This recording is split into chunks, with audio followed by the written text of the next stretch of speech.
वाहेगुरु जी का खालसा, वाहेगुरु जी की फतेह। दोस्तों, इस कथा में दिखाए गए दृश्य और चरित्र काल्पनिक है और ये वास्तविकता से अलग हो सकते हैं।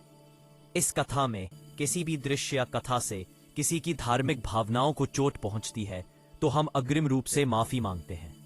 धन्यवाद। वंडर टेल्स किड्स यूट्यूब और 2025 स्टोरी वर्ल्ड फेसबुक।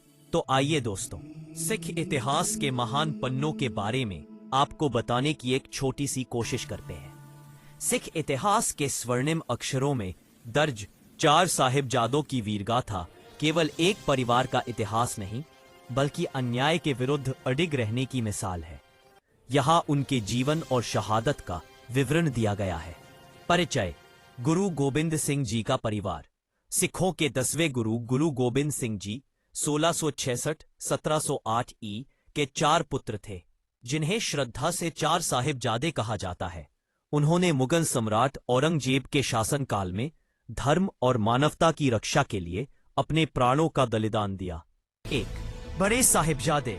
चमकौर का युद्ध, दिसंबर 1704-1705। जब गुरु साहिब ने आनंदपुर साहिब का किला छोड़ा, तब चमकौर की एक कच्ची गढ़ी मिट्टी का किला में केवल 40 सिखों ने मुगलों की विशाल सेना का सामना किया। साहिबजादा अजीत सिंह जी 1688, 1704, 1705, आयु लगभग 17-18 वर्ष। शहादत: उन्होंने वीरता के साथ युद्ध के मैदान में प्रवेश किया और वीरतापूर्वक लड़ते हुए वीरगति प्राप्त की। साहिबजादा जुझार सिंह जी 1691, 1704, 1705 ई, आयु लगभग 13-14 वर्ष। शहादत: अपने बड़े भाई के बाद उन्होंने भी युद्ध में भाग लेने की अनुमति मांगी और दुश्मनों का डटकर मुकाबला करते हुए शहीद हुए। 2. छोटे साहिबजादे। सरहिंद की दीवार, दिसंबर 1704, 2005 ई। सरसा नदी पार करते समय परिवार पिछड़ गया। छोटे साहिबजादे अपनी दादी माता गुजरी जी के साथ थे। उनके रसोइये गंगू ने धोखे से उन्हें गिरफ्तार करवा दिया। साहिबजादा जोरावर सिंह जी 1696, 1704, 2005 ई, आयु 7 से 9।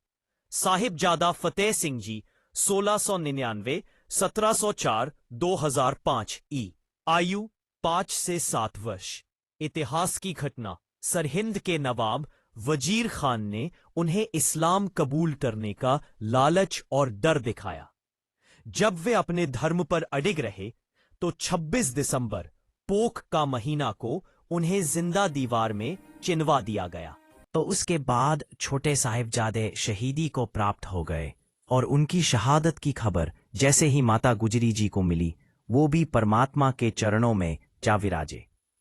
छोटे साहिबजादों की शहादत के बाद सेठ टोडरमल जी ने अपने घर का सारा सोना और धन लाकर उस जमीन पर बिछा दिया। कहा जाता है कि उन्होंने 7,800 सोने की मोहरें बिछाकर उस पर छोटे साहिबजादों का संस्कार किया था। दोस्तों, इस महान इतिहास में सेठ टोडरमल जी और भाई मोतीराम मेहरा जी की भी बहुत अहम भूमिका रही है। तो आइए आपको बताते हैं कि भाई मोतीराम मेहरा जी और सेठ टोडरमल जी कौन थे। भाई मोतीराम मेहरा जी सरहिंद के नवाब वजीर खान के किले में रसोइया और पानी पिलाने का काम करते थे। जब माता गुजरी जी और छोटे साहिबजादों बाबा जोरावर सिंह जी और बाबा फतेह सिंह जी को कड़कती ठंड में ठंडे बुर्ज में बंदी बनाया गया था, तब नवाब ने हुक्म दिया था कि इन्हें खाने पीने को कुछ न दिया जाए।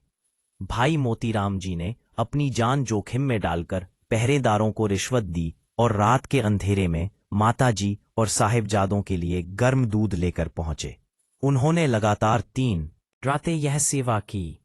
जब नवाब को इस बात का पता चला तो भाई मोतीराम मेहरा जी को सपरिवार पत्नी और छोटे बच्चे सहित कोल्हू में पिलवाकर शहीद कर दिया गया।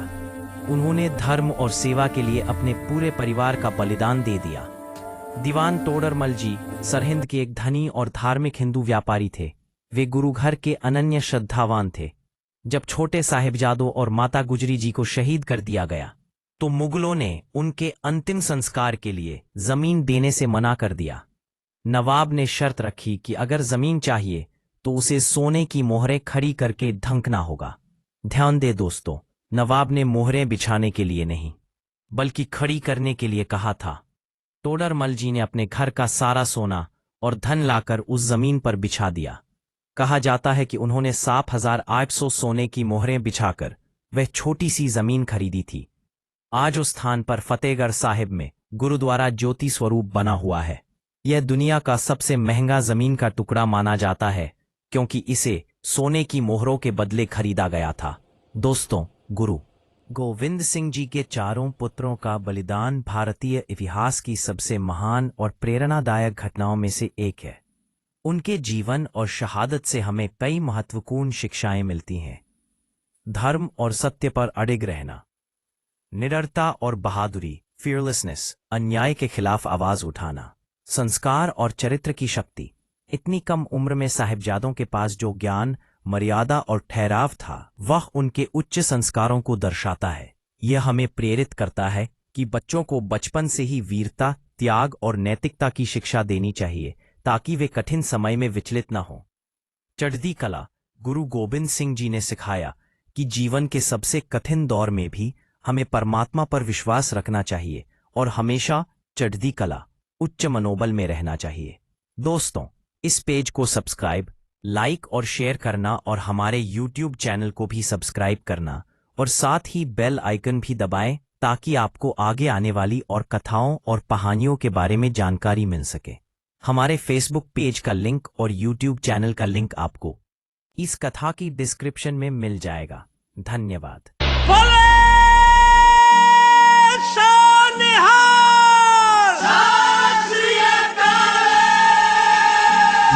वाहेगुरु जी का खालसा, वाहेगुरु जी की फतेह।